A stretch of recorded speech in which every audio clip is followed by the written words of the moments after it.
Baby loan का सबसे अमीर आदमी यानी कि the richest man in baby loan, जिसे लिखा है जॉर्ज एस क्लेसन ने। तो आइए शुरू करते हैं इसके फर्स्ट चैप्टर से, जहां पर लेखक एक रिटायर्ड सोल्जर था जो कि बाद में एक बिजनेसमैन बन गया।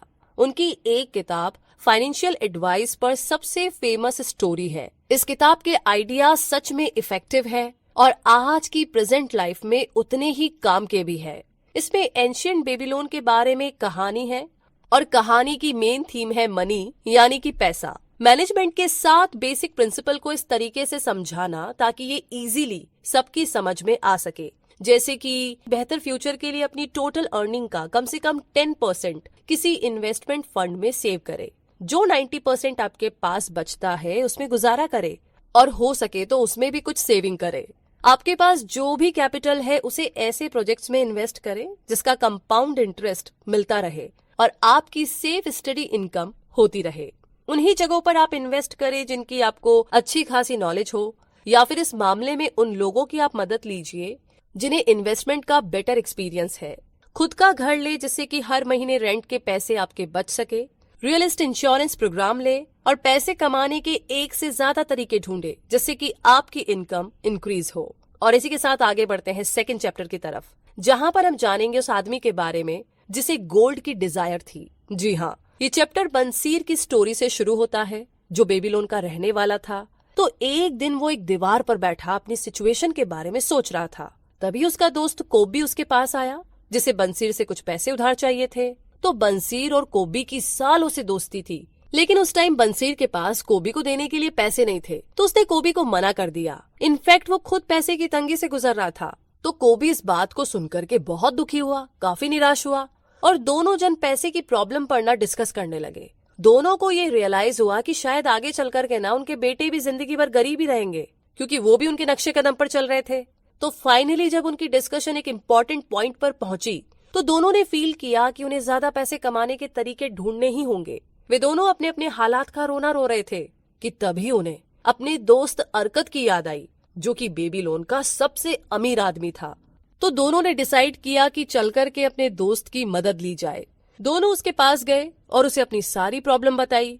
तो अरकत ने उन्हें लॉ ऑफ कैपिटल मेकिंग के बारे में बताया। जी हाँ, हालांकि हर कोई ये मानता है कि पैसा ही सब कुछ नहीं होता और कुछ चीजें ना पैसे से ना कभी भी खरीदी नहीं जा सकती, पर अब जो भी कुछ कहे ये बात भी उतनी ही सच है कि इस दुनिया में पैसा ही सक्सेस का दूसरा नाम माना जाता है। और इस पर्सपेक्टिव को लेकर के ही लोग अमीरी को एक स्कोर कार्ड की तरह लेते हैं। सक्सेस भी पैसे से ही रिप्रेजेंट होती है, क्योंकि इन पैसों से इंसान जो चाहे वो चीज खरीद सकता है और कुछ भी कर सकता है। पास में अच्छा खासा पैसा होने से इंसान अपने लिए हर तरह की खुशी और एंजॉयमेंट को खरीद सकता है। अलग अलग लोगों की जरूरतें भी अलग अलग होती है, जिसके चलते अक्सर लोगों को कैश की दिक्कत रहती है और कई बार वो अपने बिल्स भी टाइम से नहीं भर पाते।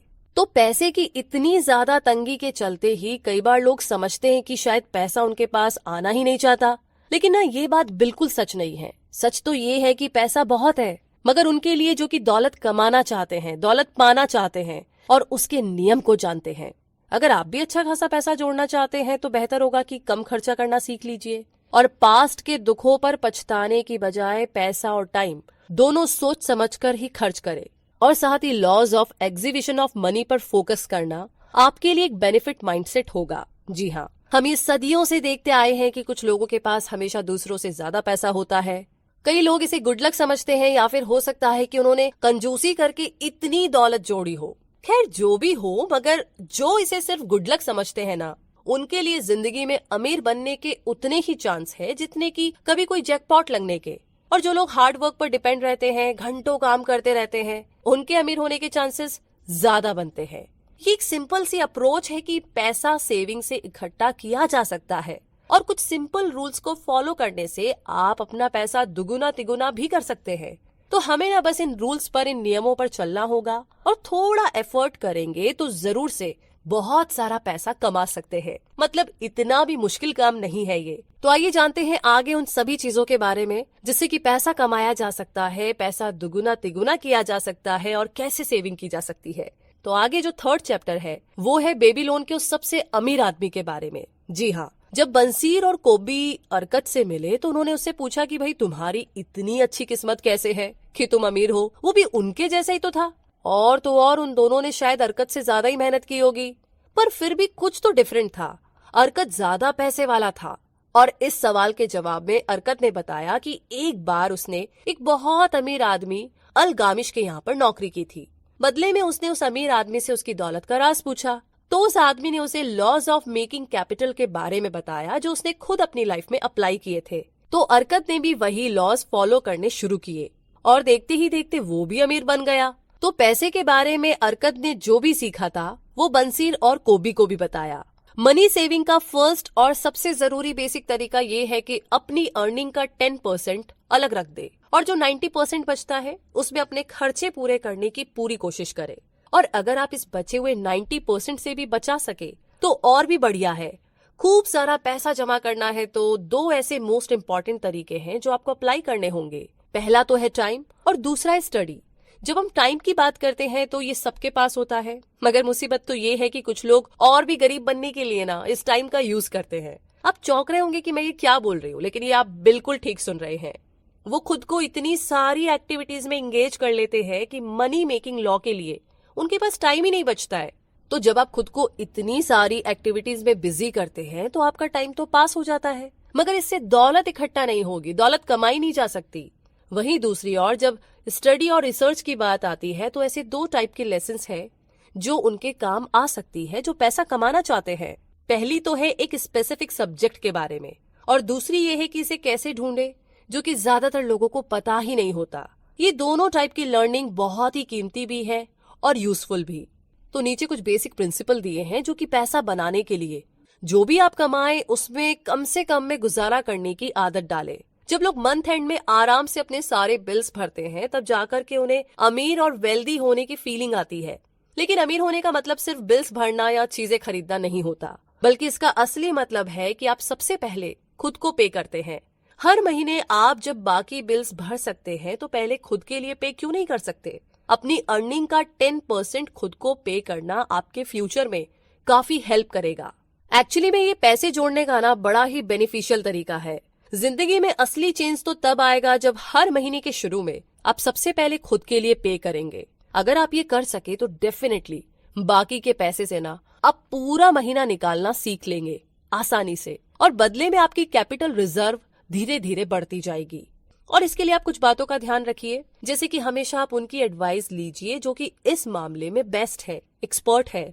अब जैसे कि आप बीमार हैं तो आपको डॉक्टर के पास जाना पड़ेगा, ना कि प्लम्बर के पास। सेम बात यहाँ पर भी अप्लाई होती है। अगर आपको किसी चीज में एडवाइस चाहिए तो जो लोग उसमें एक्सपर्ट है आपको उनके पास जाना चाहिए, क्योंकि आखिरकार एक एक्सपर्ट की एडवाइस हमेशा इम्पोर्टेंट होती है।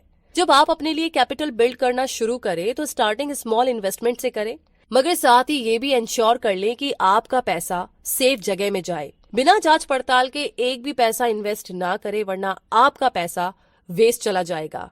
हमेशा याद रखिए कि हर इन्वेस्टमेंट जेन्युइन नहीं होती है, इसीलिए आपको इस मामले में ना बहुत ही ध्यान से केयरफुल होने की जरूरत है। इसी के साथ आगे है चैप्टर नंबर 4, जहां पर हम जानेंगे 7 cures for a lean purse. जी हाँ, इस चैप्टर में राइटर ने आपके पर्स को हमेशा भरा हुआ रखने के 7 सीक्रेट्स शेयर किए हैं, और ये 7 टेक्निक्स है। नंबर 1, आपको सबसे पहले तो ये सीखना है कि आपका पर्स हमेशा भरा हुआ कैसे रहे। इसके लिए आपको बस एक सिंपल सा रूल फॉलो करना है, जैसे कि अगर आप अपने पर्स में 10 कॉइन्स डालते हैं जो आपने कमाए हैं तो उसमें से सिर्फ 9 कॉइन स्पेंड करें, मतलब खर्चा करें, और बाकी बचा हुआ 1 कॉइन बचा लें, यानी कि सेव कर लें। ये वाला रूल फॉलो करते ही आपका बैग तेजी से भरने लगेगा और जल्दी ही आप अपने 9 कॉइन से मैनेज करना सीख जाएंगे। आगे है दूसरी टेक्निक जो कहती है कि आपको अपने खर्चों पर लगाम लगानी होगी। नॉर्मली ये माना जाता है कि जैसी इनकम होगी लोग वैसा ही खर्चा करते हैं, मतलब ज्यादा है तो ज्यादा, कम है तो कम। लेकिन ना, ये एकदम गलत बात है, क्योंकि ये मनी मेकिंग लॉ के खिलाफ है। तो अगर आपकी इनकम बढ़ भी जाए तो भी आपको अपने खर्चे कम करने होंगे। अपनी डिजायर को नीड से कंफ्यूज ना करें। अपनी मनी रिजर्व्स को बढ़ाने के लिए एक्स्ट्रा इनकम को किसी इन्वेस्टमेंट टूल में लगाएं। और आगे है तीसरी टेक्निक जो कहती है कि थोड़ा बहुत गोल्ड तो हर कोई खरीदता है, इसीलिए ट्राई करें कि आप अपने गोल्ड को मल्टीप्लाई करें। जिससे आपके पास बहुत सारा गोल्ड हो जाएगा। फिर इसे आप लोन्स या दूसरी अपॉर्चुनिटीज में इन्वेस्ट कर सकते हैं, क्योंकि गोल्ड एक ऐसी चीज है जो बहुत जल्दी मल्टीप्लाई होती है। चौथी टेक्निक है कि किसी भी तरह के अनएक्सपेक्टेड लॉस से अपनी जमा पूंजी को प्रोटेक्ट करके रखे। गोल्ड या दूसरे इन्वेस्टमेंट को केयरफुली प्रोटेक्ट करना बहुत जरूरी है। रातों रात करोड़पति बनने के सपने बिल्कुल ना देखें, वरना हो सकता है कि आप अपना खजाना खो बैठे। किसी भी इन्वेस्टमेंट से पहले 2 बार जरूर सोच ले और एक्सपर्ट की एडवाइस हमेशा जरूर ले। आगे है 5वीं टेक्निक, जो कहती है कि अपनी प्रॉपर्टी को अपने लिए प्रॉफिटेबल इन्वेस्टमेंट बनाए। जैसे अगर आपके पास एक्स्ट्रा मकान या जमीन है तो आप उसे रेंट पर लगा सकते हैं, जिससे कि हर महीने आपकी एक्स्ट्रा इनकम हो जाएगी और फिर उस पैसे को आप रिजर्व कर सकते हैं या फिर आगे इन्वेस्ट कर लें। आगे टेक्निक नंबर 6 कहती है कि हर किसी को प्लान बना करके फ्यूचर इनकम के लिए कोई काम जरूर करना चाहिए। शॉर्ट में बोले तो आपको अपने बच्चों, पेरेंट्स या फिर अपनी ओल्ड एज के लिए किसी भी तरह की फ्यूचर इनकम का अरेंजमेंट करना चाहिए। इसके लिए मकान या लैंड में अपना पैसा इन्वेस्ट करें। और लास्ट में 7th टेक्निक कहती है कि सबसे इम्पोर्टेंट पॉइंट है खुद को इम्प्रूव करें, अपनी अर्निंग एबिलिटी को इंक्रीज करें ताकि आप ज्यादा से ज्यादा कमा सके। जितना ज्यादा कैपेबल आप होंगे उतनी ही बेटर अपॉर्चुनिटीज आपको मिलती रहेगी और आपकी अर्निंग होती रहेगी। इसी के साथ आगे बढ़ते हैं चैप्टर नंबर 5 की तरफ, जो कहता है meet the goddess of good luck, यानी कि गुड लक की देवी से मिले। जो लोग सही अपॉर्चुनिटी को एक्सेप्ट करते हैं, गुड लक भी उन्हीं का दरवाजा खटखटाती है। गुड लक ना एक ऐसी चीज है जो हर कोई अपने लिए चाहता है। हमें अपनी लाइफ में, बिजनेस में या किसी भी काम में गुड लक की जरूरत पड़ती ही पड़ती है। लेकिन बहुत से लोगों को लगता है कि गुड लक ना भगवान की दी हुई कोई चीज होती है। लेकिन असल में गुड लक ना कुछ और नहीं बल्कि अवसर है, अपॉर्चुनिटीज है जो कि हमें लाइफ में मिलती है, जिससे हम अपना टाइम और लक दोनों बदल सकते हैं। अब भला ऐसा कौन होगा जिसे अपने बिजनेस या करियर में गुड लक नहीं चाहिए? मगर बदकिस्मती से बहुत से लोग ना अपनी टालम टोल करने की आदत के चलते हुए लाइफ में मिली अपॉर्चुनिटीज का फुल एडवांटेज ले ही नहीं पाते। जो भी अपॉर्चुनिटी हमें मिले, हमें उसका पूरा एडवांटेज लेना चाहिए। इंसान में इतनी एबिलिटी हो कि वो किसी भी तरह के बिजनेस प्रपोजल को समझ सके, तो गुड लक को अट्रैक्ट करने का ये एक स्ट्रॉन्ग और इफेक्टिव तरीका है, जो खाली हाथ पर हाथ रखकर बैठने से तो बेहतर है। कुछ लोग इंतजार करते रहते हैं जैसे हर चीज सिल्वर प्लेट में उनके सामने आ जाएगी, मगर ऐसा तो होने से रहा, क्योंकि आपको अपना गुड लक खुद क्रिएट करना पड़ेगा। मतलब ये अपने आप बनकर के नहीं आएगा और ये एक मेहनत का काम होगा।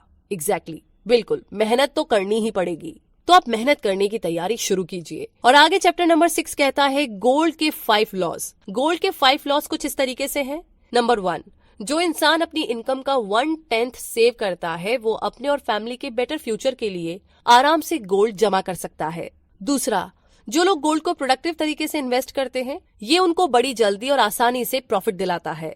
तीसरा, इंटेलिजेंट लोग जो इसे सही ढंग से सही जगह पर इन्वेस्ट करते हैं, उनके पास ही गोल्ड रहता है।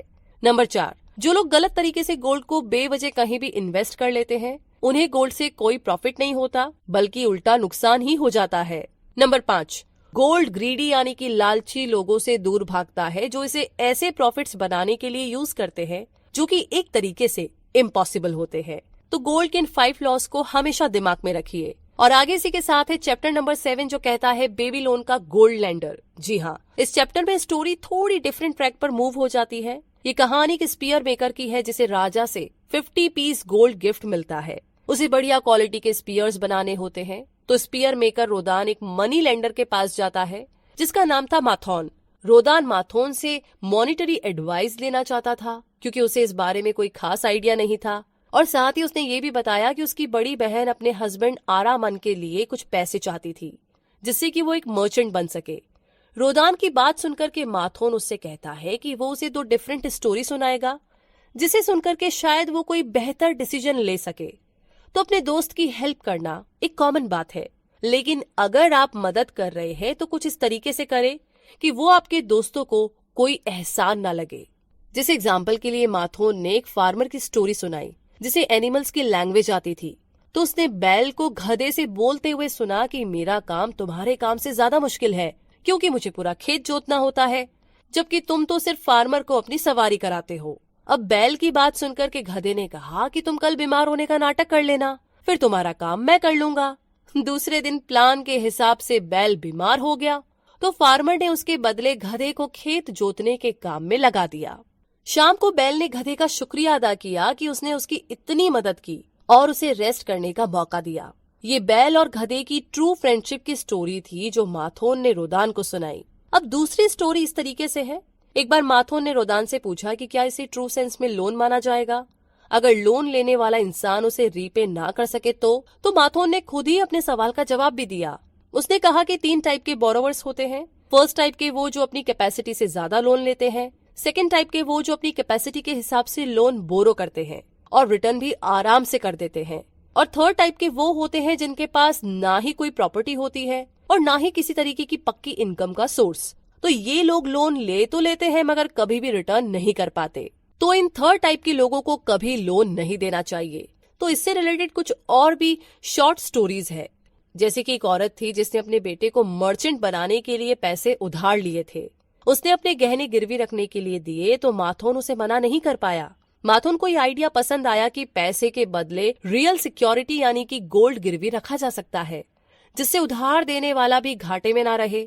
तो बेसिकली ना ये एक वाइज पर्पस था। मोरल ऑफ द स्टोरी ये है कि आप एक्स्ट्रा इनकम के लिए लोगों को लोन प्रोवाइड करा सकते हैं, मगर किसी को उधार देने से पहले ये श्योर कर ले कि लोन लेने वाला आपके पैसे लौटा पाएगा भी या नहीं।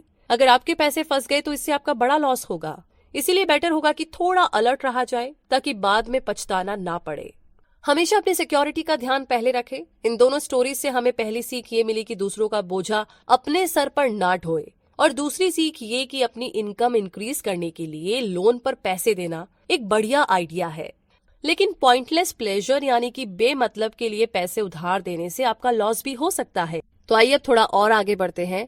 आगे है चैप्टर नंबर 8 जो है बेबीलोन की दीवार। द वॉल्स ऑफ बेबीलोन एक इंसान की नीड्स और प्रोटेक्शन की डिजायर का एक आउटस्टैंडिंग एग्जाम्पल है। इस चैप्टर में एक सोल्जर की स्टोरी है जो बेबीलोन के गेट का गार्ड था। अपनी 100 एंड सिक्योरिटी फीट हाइट की वजह से बेबीलोन की वॉल्स बहुत ही प्रसिद्ध थी। एक बार एक दुश्मन ने बेबीलोन पर अटैक कर दिया।